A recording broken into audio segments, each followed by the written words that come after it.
और दोस्तों, कैसे हैं आप सब लोग। आज हम बात करेंगे सिबिल रैंक के बारे में।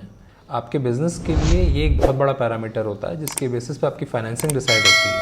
तो सिबिल रैंक और सिबिल स्कोर में काफ़ी डिफरेंस होता है। सिबिल स्कोर जो होता है वो आपके पर्सनल यूसेज के लिए होता है कि जैसे आपका पर्सनल फाइनेंस है, आपका होम लोन ले लीजिए, auto loan, personal loan, car loan, ये सब जो लोन्स हैं ये आपके कवर होते हैं। या एक इंडिविजुअल जो कवर होता है वो आपका सिबिल स्कोर से कवर होता है। और सिबिल रैंक जो होती है वो एमएसएमई सेक्टर के लिए स्पेशली डिज़ाइन की गई है और अभी आपका 3-4 साल पहले ही लॉन्च किया गया है इसको, जहाँ पे आपको रैंकिंग मिलती है 1 से लेकर 10 तक। सिबिल रैंकिंग के बेसिस पे ही आपका जो है आगे बिजनेस की फाइनेंसिंग डिसाइड होती है कि आपको फाइनेंसिंग बैंक्स और एनबीएफसीज जो हैं वो देंगे या नहीं देंगे, या देंगे तो किस टर्म्स पे देंगे इजीली। जैसे आपको पर्सनल फाइनेंस में लोन्स मिलते हैं उसी तरह से। तो सिबिल रैंक को यूजुअली चेक कैसे करते हैं, तो इसकी वेबसाइट है civilrank.civil.com और यहाँ पर अपन लॉगिन कर लेते हैं अपने अकाउंट से। आज मैं आपको हमारे निंजा मॉन्ग लैब्स नाम से एक बिजनेस है उसकी सिबिल रिपोर्ट दिखाऊंगा। देखिए, इसमें जितने भी पर्सनल फाइनेंस पर्सनल लोन्स ले रखे हैं इन लोगों ने, तो वो आपके ये एक प्रोप्राइटरशिप फर्म है और इसके बाद भी जो भी पर्सनल लोन ले रखे हैं वो पर्सनल लोन कहीं इसमें शो नहीं होंगे। इसमें सिर्फ बिजनेस रिलेटेड जो फाइनेंस जो आपके लोन्स ले रखे हैं सिर्फ वो शो होंगे। तो देखिए, कंपनी का नाम यहाँ पर दिखा रहा है निंजा मॉन्ग लैब्स और कंपनी का जो पैन नंबर है वो आ गया आपका और एड्रेस आ गया। और रैंक के डिटेल्स देख लेते हैं। जैसे इनकी रैंक जो है वो काफ़ी ख़राब रैंक है, वो 10 है। अब 10 जो है वो लोएस्ट रैंक होती है कि इससे ख़राब रैंक नहीं हो सकती। तो अब देखते हैं ऐसा इन्होंने क्या किया है कि जिसके बेसिस पे ये रैंक इतनी ज़्यादा जो है चली गई है इनकी। तो देखिए, इसमें जो रीजंस बता रखे हैं इन्होंने वो बता रखे हैं कि लिक्विडिटी यूसेज का बहुत ज़्यादा एक्सेलरेशन है, बहुत फास्ट ये लिक्विडिटी यूज़ कर रहे हैं और क्रेडिट रिलेशनशिप होल्डर है 1 साल से ज़्यादा और अभी कोई एनपीए नहीं है बट पास्ट में एनपीए हुआ है। तो अभी इसको एनपीए की डिटेल्स देख लेते हैं अपन। ये तो सर्टिफिकेट है जो कि सिविल ने इशू कर दिया 10 नंबर का एमएसएमई रैंक का। अभी ये 10 नंबर की रैंक पे कहीं भी कोई भी फाइनेंसिंग नहीं होगी, ना आपकी जो एग्जिस्टिंग लाइंस हैं उसकी रीफाइनेंसिंग होगी और ना आपको कुछ नया जो है फाइनेंस हो पाएगा। तो ये ओवरऑल बिजनेस की डिटेल्स हैं। जैसे आपके पर्सनल फाइनेंस में रहती है बिल्कुल उसी तरह से कंपनी की इन्फॉर्मेशन, एड्रेस की इन्फॉर्मेशन, आपका जितने भी एड्रेस आपने रिपोर्ट किए हैं वो सब इन्फॉर्मेशन रहेगी, कॉन्टैक्ट इन्फॉर्मेशन रहेगी और वो रिलेटेड पार्टीज़ रहेंगी। अब रिलेटेड पार्टीज़ में जो है आपका जो भी अगर कोई और साथ में सिस्टर कंसर्न है या कोई और आपका जो है तो वो सब इन्फॉर्मेशन भी साथ में आ जाएगी, या कोई और जीएसटी नंबर्स हैं। अभी रिपोर्ट की समरी हम चेक कर लेते हैं। रिपोर्ट की समरी में जो है इन्होंने 2 ओवरऑल क्रेडिट फैसिलिटी नोट कर रखी है। ये जो सिबिल रैंक है ये ऐसी कंपनीज के लिए होती है कि जहां पर आपका क्रेडिट फैसिलिटी 10 लाख से लेके और 50 करोड़ के बीच में है। तो वही आपका एमएसएमई सेक्टर आ गया पूरा का पूरा, इसमें कवर्ड हो गया है। आपका माइक्रो बिजनेस भी कवर हो गए, आपका स्मॉल बिजनेस भी कवर होगा और आपका मीडियम बिजनेस भी कवर होगा इसके अंदर। ये मेरी इंक्वायरीज आ जाएंगी कि क्या क्या इंक्वायरीज हुई हैं और इस अकाउंट से इनके। अब देखते हैं क्रेडिट फैसिलिटीज़ क्या क्या अवेलेबल है। क्रेडिट फैसिलिटीज़ में देखिए एक स्टेट बैंक की फैसिलिटी अवेलेबल है जो लिमिट है 3,92,652 और इसको हमने ब्लर इसलिए किया है ताकि कॉन्फिडेंशियल रहे इन्फॉर्मेशन। और इसका ओवरऑल लोन का अमाउंट ये आ गया, कब लोन जो है इशू हुआ था और अभी फ़िलहाल आउटस्टैंडिंग कितना है, लोन की एक्सपायरी कब की है, 27 जून 2026 की एक्सपायरी है इस लोन की।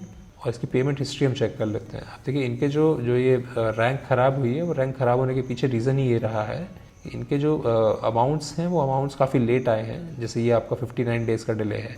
अभी ये सब डिटेल्स जो हैं ये आपके किसी भी सिबिल स्कोर में शो नहीं होती। तो आपका हो सकता है पर्सनल स्कोर जो है इनका काफ़ी अच्छा हो, बट जो बिज़नेस का स्कोर है, बिज़नेस की रैंक है वो काफ़ी लो हो गई है इन सब डिफ़ॉल्ट्स का, इन सब डिलेज के कारण।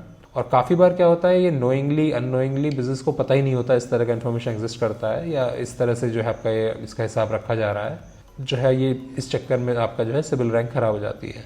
सिबिल रैंक का एक सीधा सा फंडा है या डिफॉल्ट का एक सीधा सा फंडा है, अगर आपका 1 रुपये भी आउटस्टैंडिंग है और 1 दिन भी आउटस्टैंडिंग है तो वो चीज़ आपका जो है सिबिल में जरूर रिपोर्ट होगी। तो इसलिए जब भी आपका जो ड्यू डेट है उस ड्यू डेट से पहले ही आपका पेमेंट कर दें, उसको स्ट्रेच ना करें बिल्कुल भी, नहीं तो जो है आपके रैंक जो है वो काफ़ी ज़्यादा कम हो जाएगी आपकी।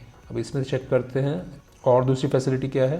दूसरी फैसिलिटी एसबीएम बैंक की है, ये 25,000 रुपये की है। ये आपका 4 दिसंबर को ओपन हुई थी 2021 को और इसका आउटस्टैंडिंग बैलेंस जो है वो ये है और रीपेमेंट फ्रिक्वेंसी इसकी मंथली है। अब इसकी पेमेंट हिस्ट्री देख लेते हैं। इसकी पेमेंट हिस्ट्री ओके है, इसमें कहीं कोई किसी तरह का डिफ़ॉल्ट या किसी तरह का कोई ड्यू नहीं रहा है और अदर इन्फॉर्मेशन ये आ गई। अभी क्लोज क्रेडिट फैसिलिटी देख लेते हैं कि कुछ पुरानी फैसिलिटी जो है इन्होंने क्लोज करी हो। नहीं, ये बिल्कुल न्यू आपकी फैसिलिटीज़ थी इनकी जो भी थी। वो एज ए गारंटर किसी की फैसिलिटी इन्होंने ली हो रेगुलर में या डीलिंग में ऐसा भी नहीं है। इसकी क्लोज हो गई है कोई गारंटर वाली डिटेल्स वो भी नहीं है यहाँ पर। तो ओवरऑल क्रेडिट समरी जो है वो इनका एक छोटा सा लोन है आपका 3-4 लाख के अराउंड का, और उसके ही डिलेड पेमेंट्स के अराउंड की वजह से जो है सिबिल रैंक काफ़ी लो हो गई है।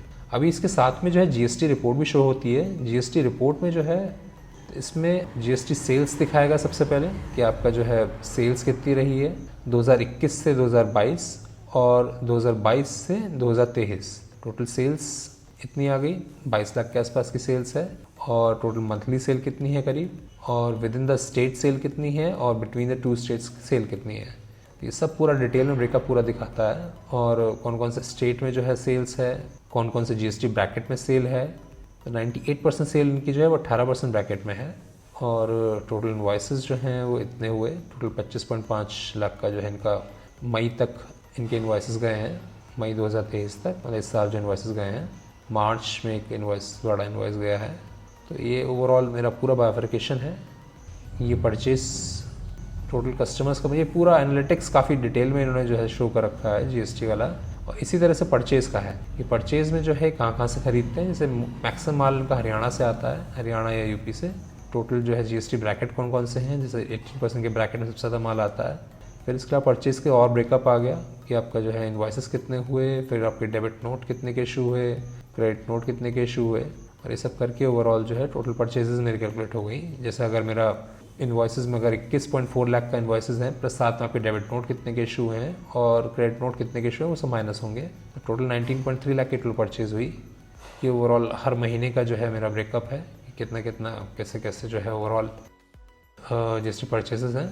तो दोस्तों ये मेरा ओवरऑल जो है सिबिल रैंक है एक बिज़नेस की, और इस सिबिल रैंक के बेसिस पे ही आपकी आगे फर्दर फाइनेंसिंग डिसाइड होगी। तो इस रैंक को जो है काफ़ी अच्छे से मेंटेन करें और रेगुलरली इसको चेक करते रहें, तभी आप जो है मतलब अपने बिज़नेस की फाइनेंसिंग जो है या उसकी फंडिंग का जो पाथ है वो स्मूथ कर पाएंगे।